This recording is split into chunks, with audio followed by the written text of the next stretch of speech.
Dos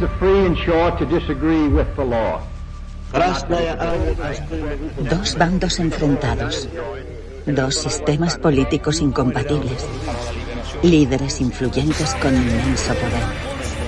El mundo a punto de desvanecerse. Todo esto pasó hace poco en estos lugares.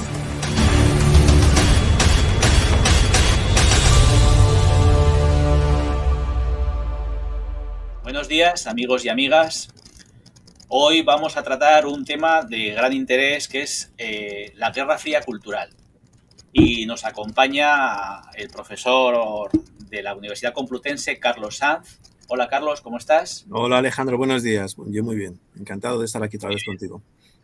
Gracias también por estar con nosotros. Gracias a ti.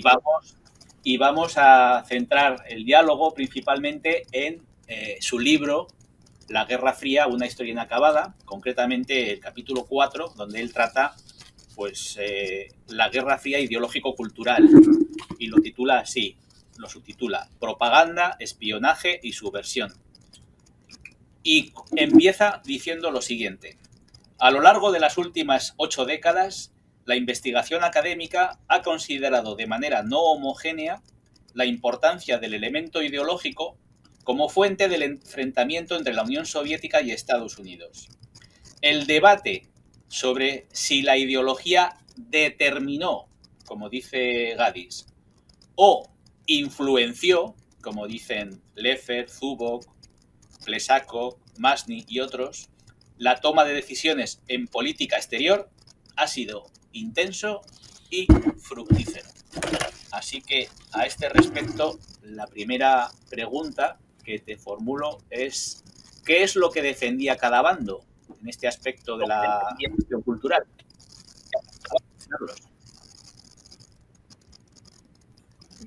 Pues la verdad es que cada bando defendía posiciones antagónicas, porque la Guerra Fría se perfiló como una guerra por conquistar las mentes y los corazones, como se decía en la época, y Estados Unidos y la Unión Soviética se posicionaron de forma muy polarizada en torno a ideas y a ideas movilizadoras, ¿no? En torno a cultura, ideología, que eran muy diferentes. Entonces, Estados Unidos se postulaba como el adalid de la libertad, de la democracia, del capitalismo, el libre mercado, el derecho individual, ¿no? Y un modelo de mercado capitalista. Mientras que la Unión Soviética, basándose en la ideología marxista-leninista, se presentaba como el adalid de la igualdad, sobre todo, de la prosperidad a través de la propiedad colectiva, el control estatal de la economía, la organización, un modelo de democracia que no era la democracia burguesa liberal en la que se supone que realmente siempre gobierna el capital, sino que la Unión Soviética se presentaba como el adalid de la auténtica democracia, ¿no? De la democracia obrera, proletaria, dirigida por el Partido Comunista, que es la vanguardia del proletariado. Y claro, cada uno de los bandos buscaba demostrar la superioridad de su modelo, ganar aliados y convencer, no solo tener fuerza militar, sino convencer, persuadir de la excelencia de sus ideas y de su modelo de sociedad, porque al fin y al cabo eran dos modelos de sociedad contrapuestos. Muy bien. Es decir, uno un poco más individualista y el otro un poco más colectivista, podríamos simplificarlo. Exacto. Libertad en un extremo, igualdad en otro, ¿no? ¿Y a qué valor le das más preponderancia? Muy bien. ¿Y cómo se describe, por ejemplo, el American Way of Life en tu libro? Sí, el American Way of Life es un gran arma de propaganda o de poder blando de Estados Unidos porque condensa todo el atractivo que podía tener el estilo de vida americano, ¿no? Y como decía la propaganda estadounidense, no hay modo de vida como el modo de vida americano. ¿Y qué significaba el American Way of Life? Pues bueno, esta libertad individual, el espíritu de propia iniciativa, ¿no? Sin cortapisas, el espíritu un poco de emprendimiento, la prosperidad económica, también la capacidad de prosperar, ¿no? Que tiene mucho que ver con la creación de Estados Unidos como un país de inmigrantes, donde se tenían las puertas abiertas a todos los que llegaban pues, del viejo mundo, sobre todo, y en Estados Unidos todo el mundo podía prosperar económicamente, tener movilidad social, ¿no? Tener una mejor vida basándose en la libertad individual y el esfuerzo de cada uno. La promesa estadounidense de este estilo de vida era que todo el mundo puede ser libre y próspero. American Way of Life también se identifica con una sociedad diversa, una sociedad abierta, ¿no? Democrática, y sobre todo también en los años 50 y 60 una sociedad de consumo. Tiene mucho que ver con con el poder blando también de los coches, las grandes ciudades, el cine de Hollywood, por ejemplo. Las neveras también. Claro, sí, todo esto, las neveras, los electrodomésticos, ¿no? La moda, luego el rock and roll, el jazz, todo este espíritu, ¿no? Que todos conocemos también. Una cultura de consumo, de acceso a la tecnología moderna, son fundamentales en esta narrativa. Lo que escondía muchas veces el American Way of Life es las grandes desigualdades de clase, ¿no? Las desigualdades de raza también, porque mientras toda esta propaganda ocurría todavía estábamos con la lucha por los derechos civiles. Efectivamente, los afroamericanos dicen, bueno, pues mucho American Way of Life, pero no somos ciudadanos iguales 200 años casi después de la independencia, ¿no? Y las diferencias de género también, porque si hablamos de los Estados Unidos de los años 50-60, todavía es una sociedad bastante tradicional, ¿no? Que sale de la Segunda Guerra Mundial. Y esta es la cara bonita que Estados Unidos muestra al mundo, ¿no? Como elemento de persuasión. Y ahí la lleva y forma parte también de esta guerra fría cultural. Decía lo de la nevera porque quiero recordar a nuestros amigos y amigas un programa que hicimos, Carlos y yo, sobre el debate de la nevera que protagonizaron Khrushchev y Nixon en una exposición que se hizo en la ciudad de Moscú, y que recomiendo también que lo puedan ver porque de alguna manera es esto que está diciendo él, ¿no? El consumismo desde el punto de vista norteamericano como definición del American Way of Life. Eso es. El debate de la cocina, famoso en el año 59, y es muy bonito de ver efectivamente cómo empiezan a discutir cuál de los dos países, ¿no? Puede dar mayores casi comodidades a las amas de casa, ¿no? Y a la vida cotidiana escenificado en una especie de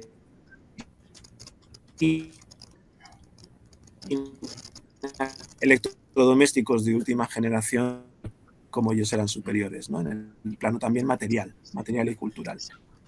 Creo recordar que Nixon dice, sí, ustedes harán los cohetes más veloces, pero nosotros hacemos las mejores neveras o algo por el estilo.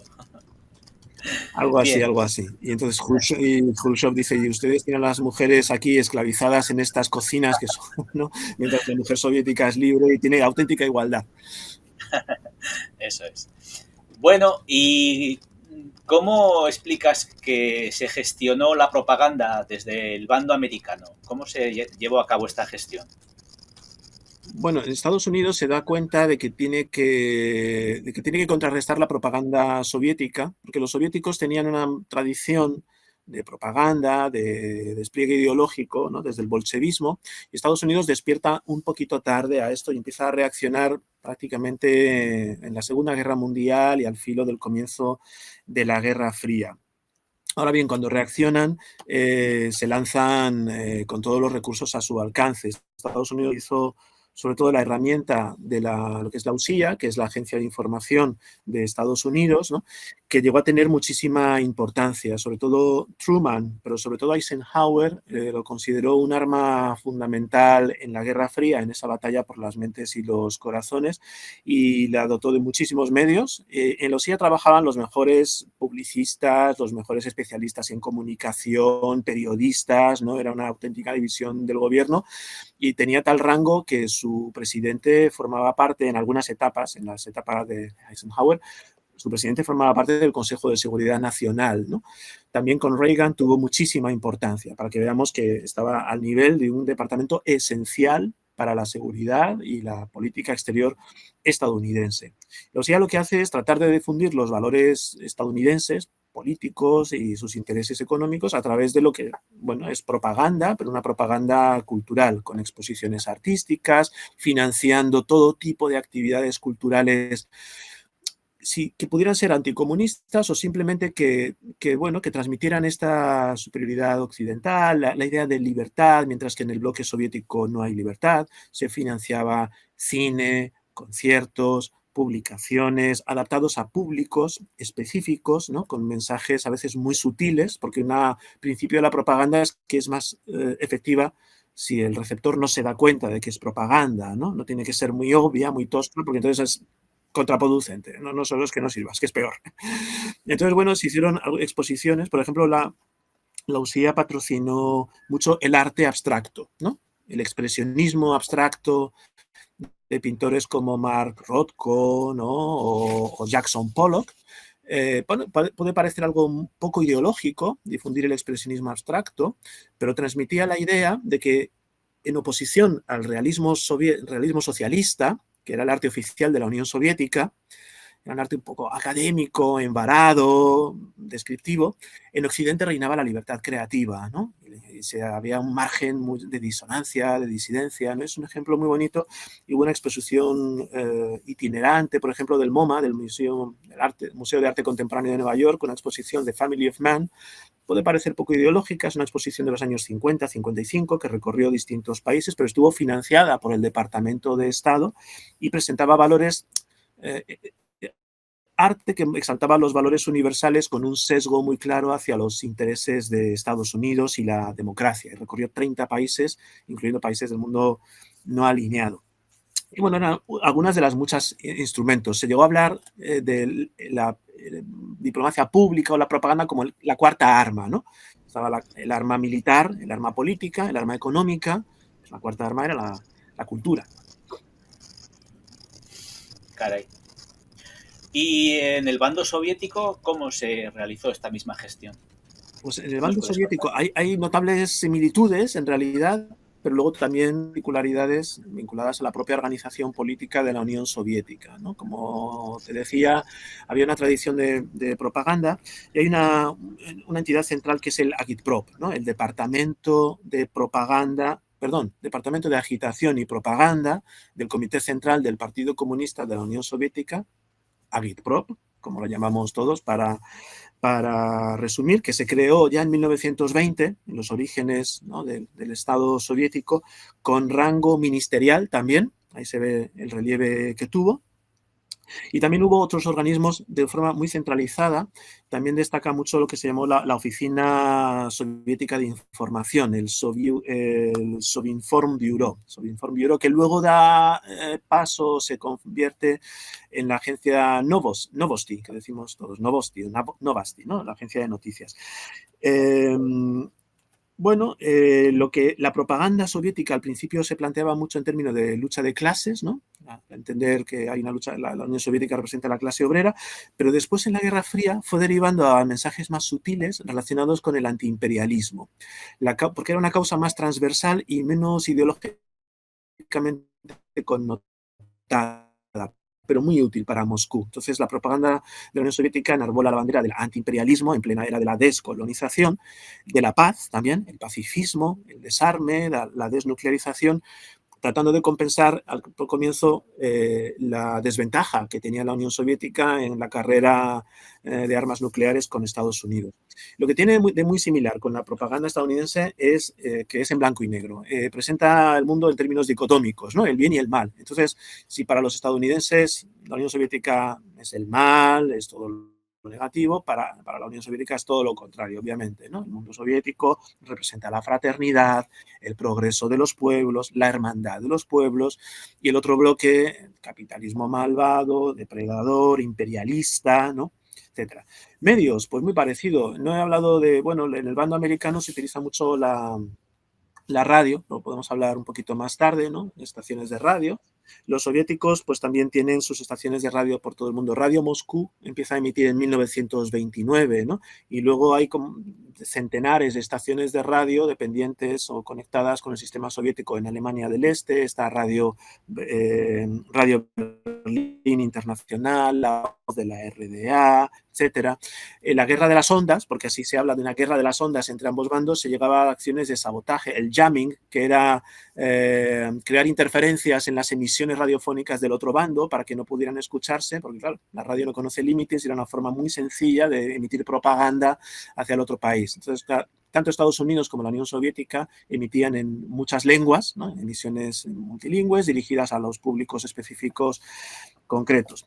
Y algo distintivo de la propaganda soviética, que es muy interesante, es el concepto de cultura que manejan, ¿no? Los soviéticos quieren transmitir la idea de que la cultura estadounidense, occidental, capitalista, es una cultura degradada, de peor calidad, de consumo, la sociedad de consumo, valores toscos, ¿no? Horteras, podríamos decir, mientras que en los países socialistas se cultivaba la alta cultura, es decir, la música clásica, ¿no? Y de ahí vienen también las giras patrocinadas, pues, ¿no? de Shostakovich, ¿no? Por ejemplo, ¿no? de Prokofiev, ¿no?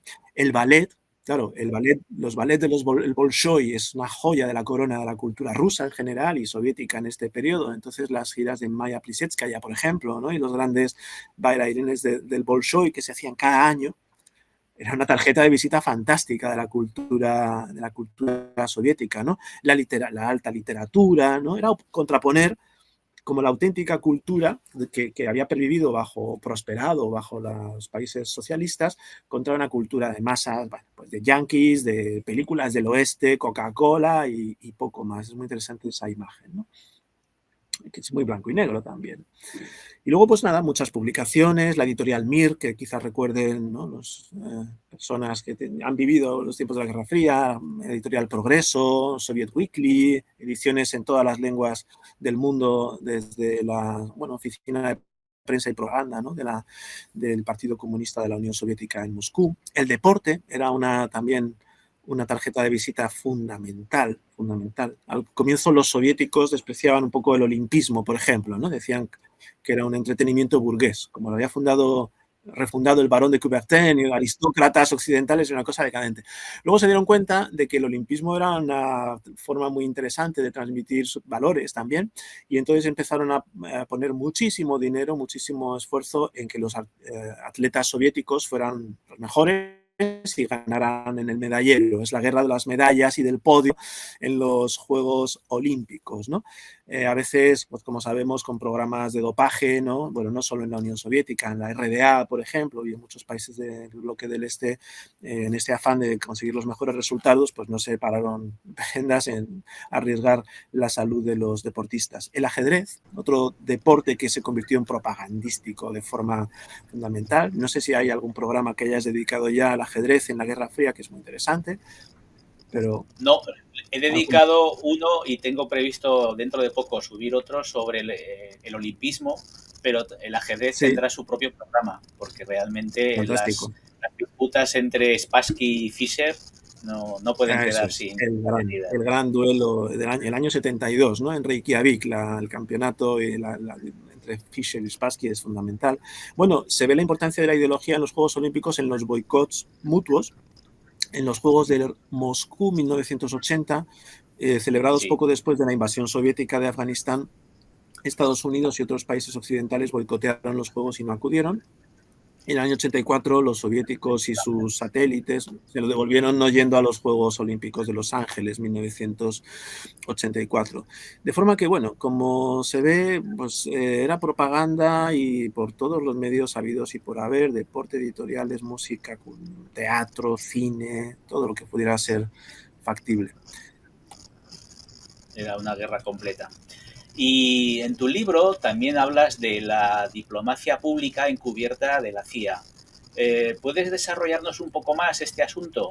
¿Darnos algún detalle? Sí, la propaganda encubierta de la CIA tuvo una herramienta muy importante en el Congreso por la Libertad de la Cultura, CCF, como Congress for Cultural Freedom, que fue un lobby de intelectuales anticomunistas, ¿no? Que surge en los años 50, en el año 50 realmente, con intelectuales de gran nivel. Ahí estuvo Arthur Koestler, por ejemplo, Raymond Aron, estuvo Denis de Rougemont, también David Rousset.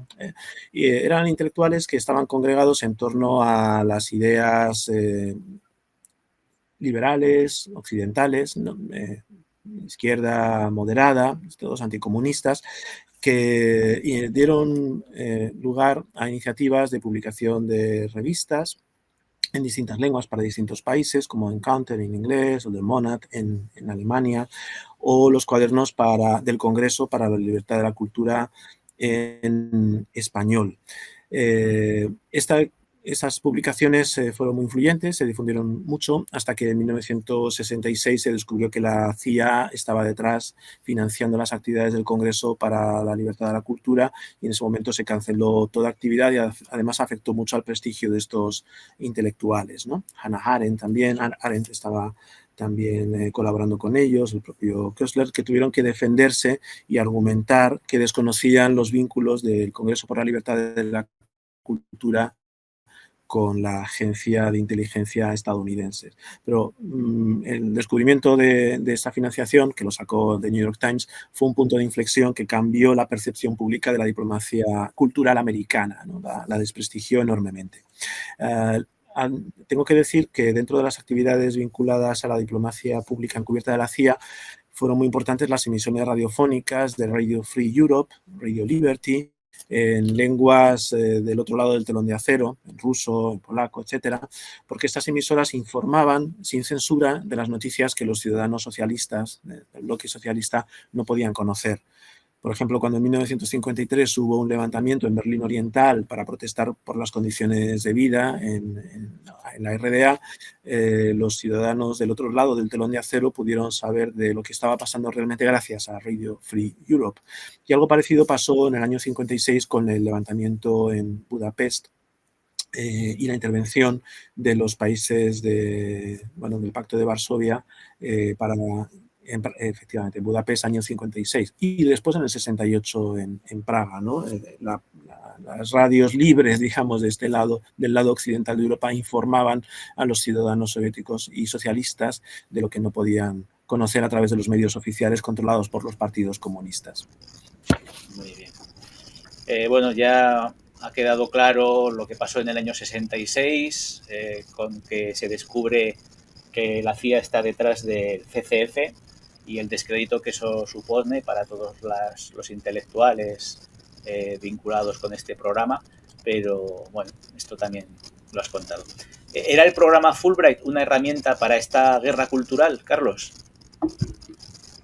Sí, también. El programa Fulbright de intercambio de estudiantes y de profesores, de académicos, de universitarios también. Además fue una herramienta muy importante. Lo que hacía el programa Fulbright era dar becas de intercambio académico y cultural para generar simpatía hacia Estados Unidos, y sus valores, ¿no? De forma que los estudiantes, los académicos, los científicos que disfrutan de una beca Fulbright después se convierten en, digamos, embajadores culturales de Estados Unidos de forma inadvertida muchas veces, o simplemente por la convicción, por lo que han visto en su estancia en los campus estadounidenses. Se convierten en puentes culturales y difunden una visión favorable a los intereses de Washington, de Estados Unidos, como un lugar de modernidad, de libertad, también de creación científica y de progreso. Luego, aparte, el programa Fulbright enviaba a grupos de académicos estadounidenses, por ejemplo, a Europa Occidental para hablar de democracia, de ciencia y democracia, y estaba todo mezclado, ¿no? Así que definitivamente ha sido una herramienta muy importante durante la Guerra Fría de propaganda cultural. Hoy en día diríamos de diplomacia pública, puesto que el programa Fulbright sigue siendo una tarjeta de visita muy importante del gobierno estadounidense. Muy bien. Y desde el punto de vista del Kremlin, ¿cómo se llevaba esta guerra cultural? Bueno, desde el Kremlin se ponía también muchas herramientas al servicio de la guerra cultural. Como he explicado antes, se utilizaba tanto la cultura y una imagen de alta cultura, ballet, música clásica, etcétera, como elementos más populares, digamos, como el deporte. Algo interesante es que los artistas que se enviaban desde la Unión Soviética por Occidente, claro, estaban estrechamente vigilados, siempre estaban acompañados de espías, de agentes del servicio de seguridad, por una parte para vigilar sus actividades y lo que hacían y decían, por otra parte para evitar que huyeran al campo occidental, para evitar que aprovechando su estancia en Occidente, pidieran asilo, como ocurría muchas veces. De forma que estaban siempre bajo libertad vigilada. Y eso era contradictorio con el mensaje que transmitía Moscú, del que trataba de convencer al mundo de que el mundo occidental era un mundo de decadencia moral, era un mundo realmente donde la vida era horrible, ¿no? Por las desigualdades, la violencia, etcétera. Bueno, esta era la propaganda, pero luego estaba, digamos, la propaganda de los hechos de estos artistas, intelectuales, deportistas, que cuando tenían ocasión aprovechaban para quedarse en ese horrible mundo occidental, ¿no? Sí, que esto ha salido en algunas películas también. Este trabajo de los comisarios políticos que acompañaban a los artistas y a los deportistas. Muy bien. Bueno. Efectivamente. ¿Tú cómo definirías el pacifismo subversivo del que hablas en tu libro? El pacifismo subversivo es muy interesante. Es una estrategia soviética para promover movimientos pacifistas en Occidente y de esta forma, a través de estos movimientos pacifistas, debilitar el apoyo público a las políticas militares de los gobiernos capitalistas. Por eso es pacifismo, pero es subversivo. Es un arma de subversión también para debilitar a Occidente. Entonces, hay toda una estrategia de promoción y financiación de grupos pacifistas por el desarme nuclear, ecopacifistas, ¿no? Financiados por el KGB, ¿no? Por el Comité para la Seguridad del Estado o por el Departamento Central de Inteligencia, el famoso GRU. Y dentro de estos grupos jugó un papel muy importante el Consejo Mundial por la Paz. El Consejo Mundial de la Paz, ¿no? Que se reúne por primera vez en Londres en 1949, que luego lanza una campaña en 1950, el Consejo Mundial de la Paz, una campaña de recogida de firmas contra las armas nucleares, lo que se llamó el llamamiento de Estocolmo. Fue una campaña muy exitosa, esta de 1950, recogió millones de firmas en todo el mundo, incluyendo muchos líderes occidentales, intelectuales y personas de mucho peso, ¿no? Entonces ahí, bajo la promoción de ideales pacifistas y antiimperialistas, ¿no? Se estaban debilitando la cohesión del bando occidental y sobre todo el apoyo a las estrategias militares de la OTAN, en el caso de Europa o de otros bloques. Era una acción de quinta columna, si se quiere decir, ¿no? Y no solo existía este Consejo Mundial de la Paz, sino que por debajo de ello había decenas de organizaciones sectoriales, organizaciones de estudiantes por la paz, o de afroamericanos por la paz, o de mujeres, etcétera, etcétera. Bueno, era una herramienta muy interesante para la Unión Soviética, que además hay algo interesante en la acción cultural y propagandística, que es un gran contraste. La Unión Soviética podía actuar en el mundo occidental con mucha más libertad de lo que podía actuar la propaganda estadounidense en el otro bloque, porque en el mundo occidental se beneficiaban de la libertad de información, de la libertad de opinión, la libertad de prensa, de imprenta, y eso lo explotaban a conciencia. En ese sentido era una lucha bastante desigual. Toda la propaganda estadounidense o occidental tenía que sortear caminos y encontrar unas vías en una sociedad mucho más represiva a la hora de permitir la difusión de ideas. Muy bien. Concretamente, en la página 142 hablas de organizaciones comunistas como, por ejemplo, el Congreso, la Federación de Sindicatos, la Federación de la Juventud Democrática, la Organización Internacional de Periodistas, la Unión Internacional de Estudiantes, el Congreso Mundial de Intelectuales, la Organización Afroamericana de Solidaridad entre los Pueblos, la Conferencia Cristina de la Paz, la Federación Internacional Democrática de los Trabajadores y la Federación Mundial de Trabajadores Científicos. ¿Tú crees que siguen existiendo o mantienen vínculos con el movimiento comunista en la actualidad, algunas de estas organizaciones, que tú sepas? Algunas existen, otras ya no existen. Las que siguen existiendo, como por ejemplo el Consejo Mundial de la Paz, sigue existiendo, ¿no? Tiene su sede en Atenas desde hace 25 años, desde el año 2000.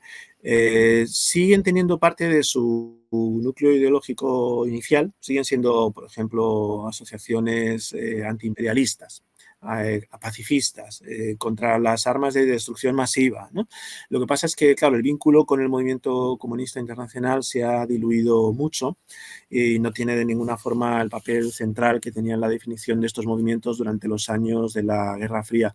Pero, por ejemplo, hoy en día el Consejo Mundial de la Paz sigue siendo una organización como ONG registrada en Naciones Unidas y coopera con la UNESCO, coopera con la UNCTAD, con la Organización Internacional del Trabajo, con el sistema de Naciones Unidas en distintos niveles, sigue cooperando, y también con el movimiento de países no alineados, que es otro elemento que viene de la Guerra Fría y que permanece en nuestros días.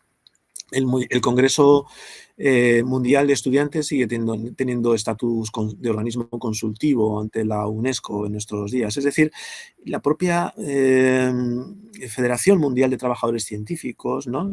Sigue existiendo, basándose en elementos, o su ideología hoy en día se basa más bien en la cooperación, el desarrollo sostenible, el desarme. Así que, bueno, una buena parte de estas organizaciones ha continuado existiendo y ha diluido mucho el elemento comunista, ¿no?, de su definición ideológica. Muy bien. ¿Qué nos puedes contar de la ayuda al desarrollo y de la diferente concepción que tenían, por ejemplo, Kennedy y Khrushchev?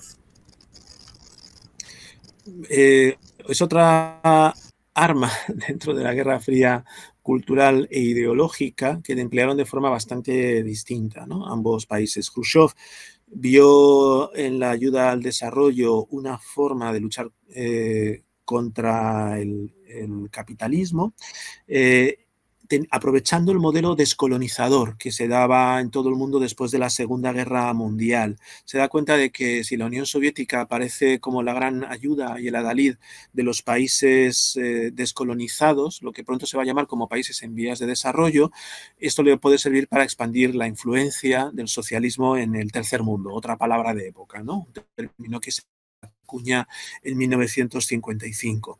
Entonces, la Unión Soviética empieza con programas en países como Ghana, el primer país africano que se descoloniza, luego Guinea, Mali, y después consigue llevar sus programas de ayuda a peones muy importantes en la Guerra Fría, como Egipto, por ejemplo, luego Siria, Irak, la India, Indonesia, siempre por invitación de estos países. El estilo soviético se centraba mucho en grandes infraestructuras, es algo también muy de la mentalidad de la época, de los planes quinquenales, ¿no?, la construcción de grandes presas, por ejemplo, grandes obras hidráulicas, ¿no?, y siempre destacando el poder transformador del socialismo. El socialismo puede sacar a las sociedades de la pobreza a un alto nivel de desarrollo en una sola generación, como ha hecho la propia Unión Soviética, ¿no?, llegando a ser una gran potencia industrial bajo Stalin y luego bajo Khrushchev. Kennedy y Estados Unidos tuvieron una aproximación un poco distinta. Primero llegaron un poquito más tarde al empleo de la ayuda oficial al desarrollo como arma de la Guerra Fría.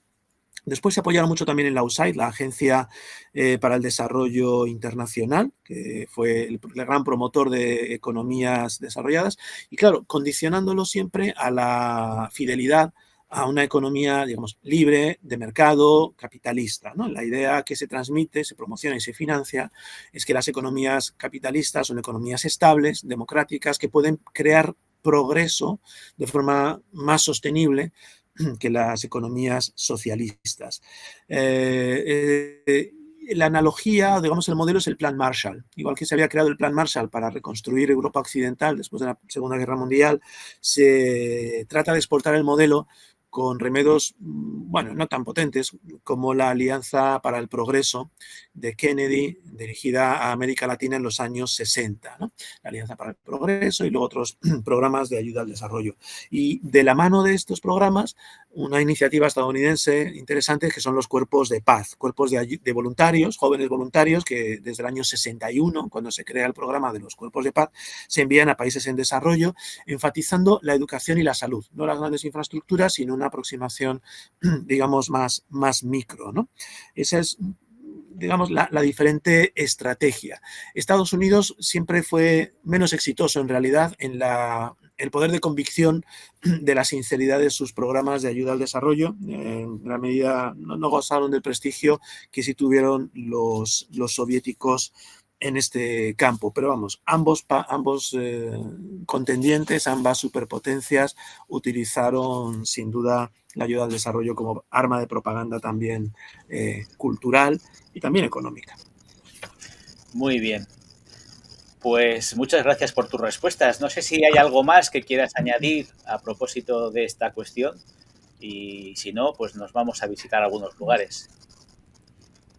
Quizá por cerrar, subrayar que cada vez sabemos más, gracias a la apertura de los archivos sobre la Guerra Fría cultural, que durante los años de la Guerra Fría no parecía un gran tema, parecía que la Guerra Fría era una lucha de poder duro, que lo importante eran los megatones, las armas, los ejércitos, pero en las 2 últimas décadas ha habido una revolución en la historiografía de la Guerra Fría y el elemento ideológico y cultural se pone cada vez más de manifiesto. Además, la apertura de los archivos soviéticos y de otros países de Europa del Este nos permite ver hasta qué punto la ideología socialista era creída, era realmente no un barniz ideológico para tapar ansias de poder, era una auténtica guerra fría ideológica, una guerra total, por las mentes y los corazones, como se decía, con todo tipo de instrumentos, y eso también nos da una clave para entender el presente, ¿no? En las rivalidades internacionales, sin decir que estemos en una nueva guerra fría, yo no lo creo, pero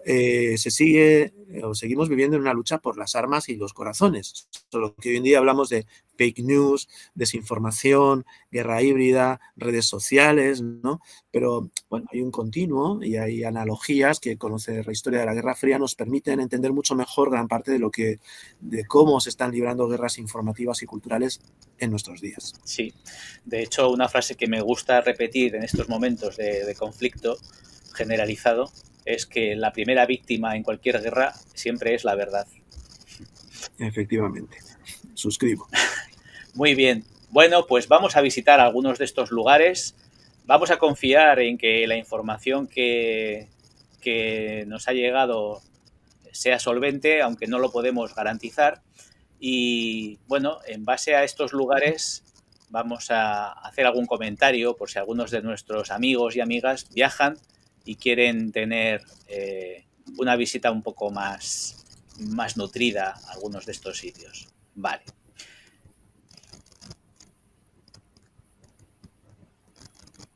Estamos en la ciudad de Múnich y parece que tú conoces un poco este lugar, Carlos, el LMU. Sí, el LMU es la Universidad de Múnich, es la Ludwig-Maximilian-Universität, y estos son instalaciones de esa universidad. Bueno, tiene varios campus y edificios, ¿no? Y este concretamente está en el Jardín Inglés, el English Garden, que es uno de los parques más urbanos más grandes del mundo, y es desde luego el parque señero emblemático de Múnich. Todos los turistas visitan, también porque está cerca del Palacio Real, no está lejos de la vieja Pinacoteca y de los lugares más importantes de la ciudad. Pero en este caso estamos viendo este edificio no por la universidad, sino por su función y su papel histórico. Eso es, porque está vinculado a Radio Liberty. Y vamos a pasar a una vista a pie de calle, porque esto, bueno, es una zona que merece la pena seguramente visitarla en algún momento.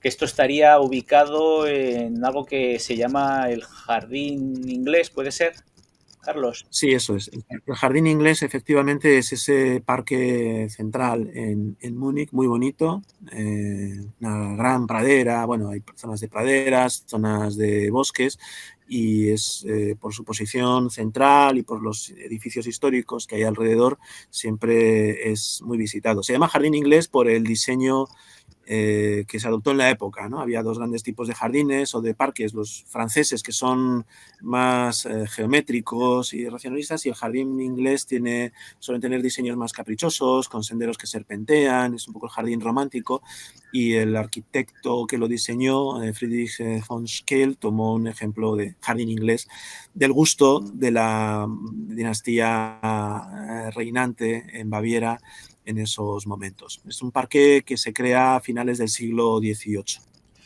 Muy bien. Detrás de este señor están estas instalaciones que hemos visto que podrían estar vinculadas con Radio Liberty y siempre aparece, no sé si es casualidad o qué, pero siempre aparece un elemento gris, un elemento difuminado que no sé si tiene que ver con la Guerra Fría o no, pero bueno. No sabemos. No A sabemos. veces en Google Maps, cuando vemos elementos difuminados o borrosos, puede ser o porque son instalaciones gubernamentales o del ejército o de policía, de seguridad, o a veces en sus casas o sus calles si no quieren que aparezcan. Y en Alemania es especialmente frecuente. La población pida que no aparezcan en sus casas porque están muy concienciados con la defensa de la privacidad, ¿no? Por el recuerdo del nazismo, pues no les complace Sí. que aparezca su puerta en estas herramientas muchas veces. Muy bien. Bueno, vamos a visitar otro lugar en la ciudad de Berlín, si no recuerdo mal, Gotenstrasse 11.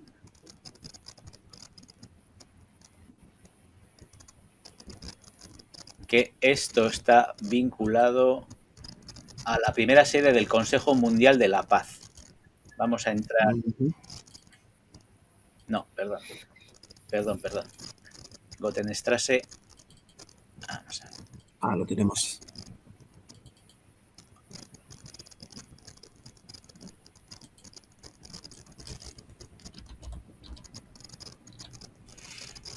El Congreso por la Libertad de la Cultura, que se celebró en Berlín Occidental del 26 al 29 de junio de 1950.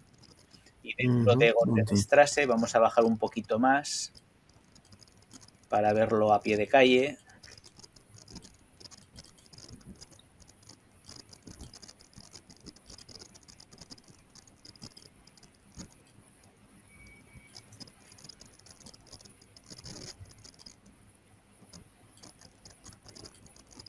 Aquí.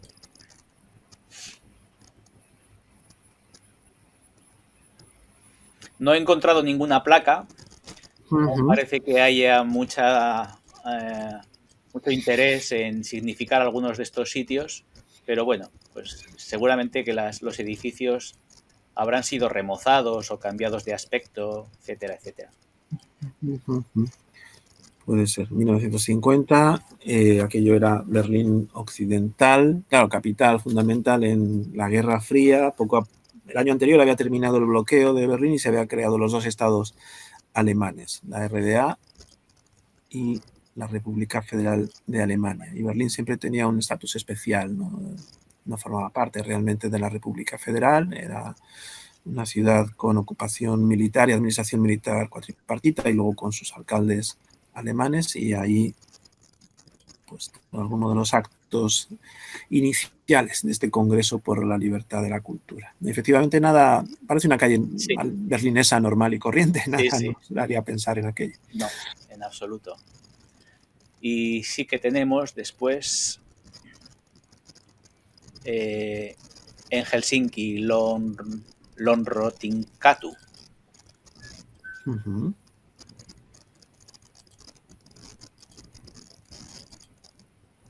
Ahora, por ejemplo, no me va.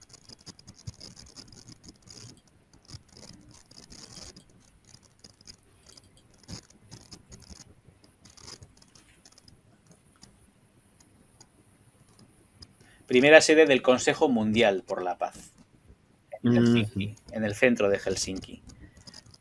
Y por ir un poquito a pie de calle, vamos a ir a esta calle Albertinkatu, que también tiene una mancha oscura como difuminada. Y bueno, vamos a ver si hay algo interesante en esta calle, porque hay unas banderitas ahí al frente que parece que tiene que ver pues con...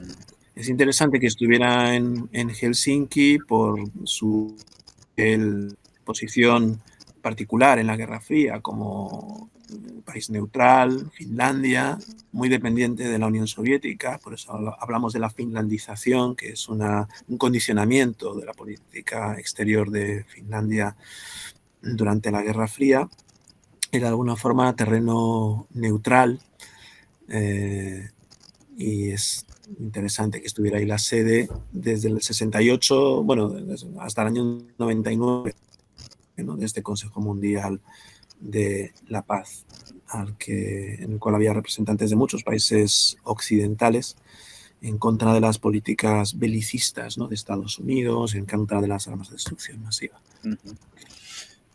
Bien.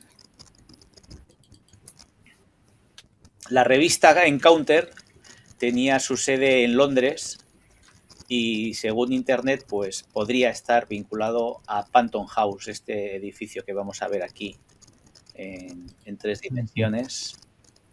Y para verlo un poco más a pie de calle, pues aquí tenemos una vista más cercana. Que nos ha llamado la atención que el edificio en sí es un edificio bonito, porque debajo, pues el local es un local de pizzas, pero el edificio en sí pues tiene un aire pues de aquellos años. Es realmente muy bonito. Estas arquitecturas finales del 19 quizá. Y esta sería la sede entonces de esta revista financiada por la CIA, una de las publicaciones señeras de la propaganda encubierta de la agencia estadounidense. Revista que ya no existe, por supuesto, y por lo tanto no ha dejado ni una huella, ni una placa, ni una huella de un cartel o algo. No, exteriormente no se ve ni rastro ya de lo que hubo aquí.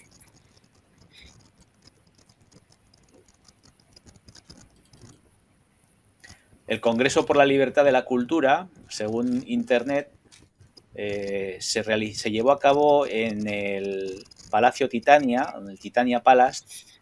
Esto está en Berlín. Y bueno, cuando uno va buscando el Palacio Titania, se encuentra con un cine un poco más moderno, pero que tiene unas letras Art Deco que también pueden llamar un poquito la atención, porque en esa época se estilaba mucho este estilo Art Deco.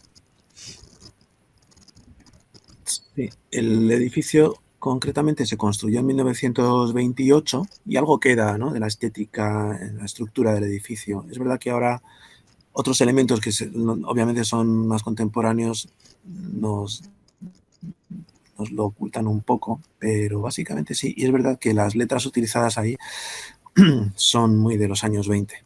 El edificio, se utilizó como cine hasta el 65, luego se cerró para remodelarlo, luego reabrió de nuevo, ¿no? Y parece que sigue teniendo esa función y está protegido como bien patrimonial de la ciudad de Berlín. Está en el barrio de Steglitz. Muy bien. Mientras nos trasladamos, te cuento que además en el Titania, que fue uno de los edificios que no fue prácticamente destruido durante los bombardeos de Berlín de la Segunda Guerra Mundial, ahí se celebró la ceremonia de apertura de la Universidad Libre de Berlín en diciembre del año 48. La Universidad Libre de Berlín también era algo muy emblemático de la Guerra Fría, ¿no? Libre de Berlín en el lado occidental, mientras que en el lado oriental había quedado la histórica Universidad Humboldt. Y bueno, grandes artistas han actuado en el Titania como Louis Armstrong, Marlene Dietrich, Josephine Baker o Maurice Chevalier, Yehudi Menuhin. Es un sitio realmente con una larga historia muy interesante. Pues estamos en Sonnenberg-Ufer 39. Vamos a ir más cerquita. Volvemos a Berlín, porque está vinculado a la revista Der Monat. A ver que he perdido la referencia. Aquí. Cerquita del río.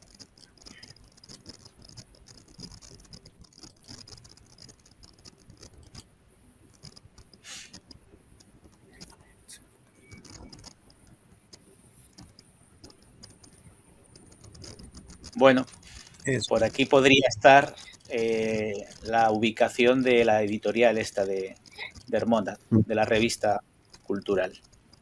aunque parece una calle bastante anodina, es muy céntrica. Está muy cerquita de Potsdamer Platz. Tiene enfrente, si vemos la otra orilla del río, el edificio que se ve, este edificio plano, esta cubierta plana, es la Neue Nationalgalerie, es la Museo de Arte Contemporáneo, digamos. Y luego al lado está la Filarmónica de Berlín, la biblioteca, y enseguida caminando llegas a Potsdamer Platz. Así que, bueno, también hay que pensar que el Berlín de aquellos años tenía buena parte del caserío destruido. Pero Claro. ahí se ve este edificio un poquito amarillo a mano derecha. Creo que eso es la Filarmónica. Y esta torre del fondo, eso ya es Potsdamer Platz. Y por ahí pasaba el muro. El muro de Berlín estaba exactamente cruzando aquello que era un descampado en aquella época, como se ve muy bien en El cielo sobre Berlín, ¿no? La película de Wenders. Muy bien. Pues desde aquí se publicaba Der Monat, vinculado a la publicidad de la CIA. Bien. Y de aquí nos vamos a la revista Cuadernos, que se editaba en París, en la calle Verneuil. A pie de calle lo vamos a ver un poquito más cerca.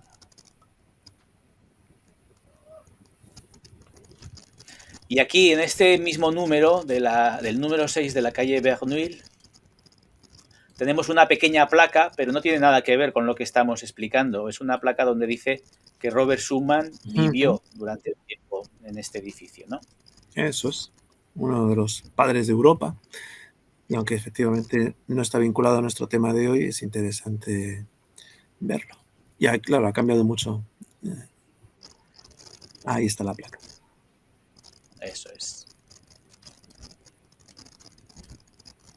Bueno. Claro, lógicamente esto va dejando muy poca huella. Bueno, como curiosidad, pues nos encontramos un edificio profusamente ilustrado que da la sensación de que es un edificio de ocupas o algo por el estilo. Sí, eso parece. Una curiosidad, sin más. Bien, estamos terminando ya. Y este sí que merece la pena, la plaza del Trocadero. Y en esta plaza, concretamente, está el Palacio de Chaillot, que es el Consejo Mundial de la Paz, el World Peace Council, WWPC. Y esto sí que merece la pena ver las fotos, porque este Palacio Chaillot, muy vinculado a la Torre Eiffel, por supuesto, pero como se puede ver aquí a la derecha, está profusamente decorado con estatuas y por eso precisamente elegirían esta ubicación para este congreso. El congreso del año 49, ¿no? Uno de los primeros. Se reunieron allí, luego en Praga, el año 49, donde se creó un comité mundial de partidarios de la paz, y luego Sheffield, Varsovia, año 50, fue tomando forma esta iniciativa. Y es una ubicación estupenda, un congreso mundial. Sí, porque tiene una decoración muy profusa y, claro, pues lógicamente ambienta bastante pues, lo que pueden ser los valores de la paz y este tipo de cosas. Esto es el Palacio Chaillot, que ya hemos visto. Y de aquí nos vamos a Praga, la capital de Chequia, a la sede de la Federación Sindical Mundial, de la FSM, que curiosamente esta plaza se llama Plaza de Winston Churchill. O sea, no puede estar más vinculado a la Guerra Fría. Vamos a ir a verlo a pie de calle.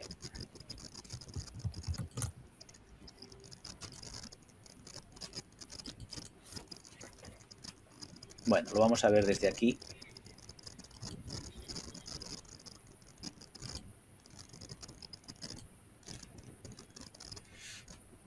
Es una estatua de Winston Churchill en una plaza, a ver si la podemos ver, lejos de tantas hojas. Sí, hay que rodear. Aquí está un poco de espaldas. Hay que rodear un poquito. Bueno, lo interesante es que probablemente por aquí estuvo esta sede de la Federación Sindical Mundial. Podría estar por aquí, o cerca de esta plaza, alrededores de esta plaza. Es lo que nos dice Google. Sí, segunda sede, ¿no? Primero estuvo en Viena. No, primero estuvo en París, luego en Viena y desde el año 56 en Praga. Hasta el año 2006, que ahora cambió a su sede actual, que es Atenas. Vamos a verlo aquí de frente, a ver si le vemos un poquito con más detalle la estatua de Winston Churchill. Aquí. Bueno, pues así, desde aquí. Lo tenemos muy bien. Lo vemos bien. Sí. Bueno, todas estas ciudades están viviendo un proceso de descomunistización que hace también que, bueno, proliferen los recuerdos de la Guerra Fría y de lo que fue aquello, ¿no? Para ellos tiene un valor legitimador, en cierto modo, de lo que son los cambios que se han producido una vez terminada la Guerra Fría. Y de aquí nos vamos a Estados Unidos. Concretamente al número 301 de Park Avenue.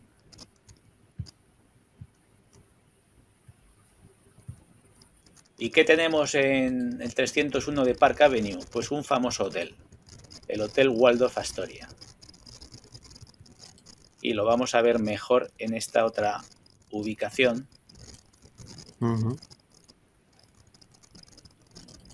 Pudiendo incluso visitar la decoración interior, que a mí me parece majestuosa. Se ha conservado bastante bien el ambiente modernista de la época y las habitaciones incluso guardan, pues eso, un aire muy propio de los años 50. Que creo que en este mismo hotel, aunque no tenga relación con el tema que estamos tratando, vivió durante una buena temporada el general Douglas MacArthur, porque le debieron dejar una suite o una planta entera para recibir visitantes y demás. Nada mal. Y es el historia. Y aquí, en este lujoso hotel, aquí, sí, año 49, sí. ¿No? Se reúne fue una congregación de 800 artistas y escritores, ¿no? Para llamar a la paz con Stalin, para criticar el belicismo estadounidense. Se hacían bastante eco de la propia propaganda del Cominform, de la Oficina de Información del Partido Comunista, ¿no? Y criticaron mucho a Estados Unidos y tenían una actitud bastante prosoviética. Ahí estaba Aaron Copland, Arthur Miller, Norman Mailer, Shostakovich, que acudió también, ¿no? y advirtió contra el belicismo yanqui que decía va a empujarnos a una nueva conflagración mundial, ¿no? Y pues, prácticamente equiparaba a los estadounidenses al fascismo. Así que, bueno, era un ambiente de gran psicosis y de miedo a una nueva guerra, una tercera guerra mundial, en la cual los llamamientos al pacifismo eran instrumentales en ese momento a los intereses de Moscú. Muy bien. Muy bonito. Muy bonito, sí. Del punto de vista soviético, pues solamente nos dan una aproximación a dónde podrían estar las instalaciones de la Voz de la Rusia soviética, que estaban en la avenida Taganskaya número 2. Y cuando bajamos a pie de calle, pues bueno, no hay nada que nos recuerde demasiado el ambiente soviético. Al revés, se ve un ambiente muy comercial, muchas calles, muchas tiendas.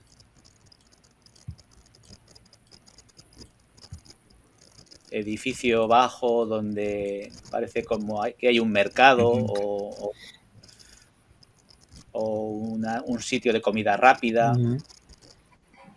Nada que ver, desde luego, con lo que estábamos comentando aquí. No se ve ninguna antena por ningún lado. No. Y el único edificio que podría ser de aquella época podría ser este. Pero bueno, no lo tenemos claro, la verdad. Y ya para despedirnos,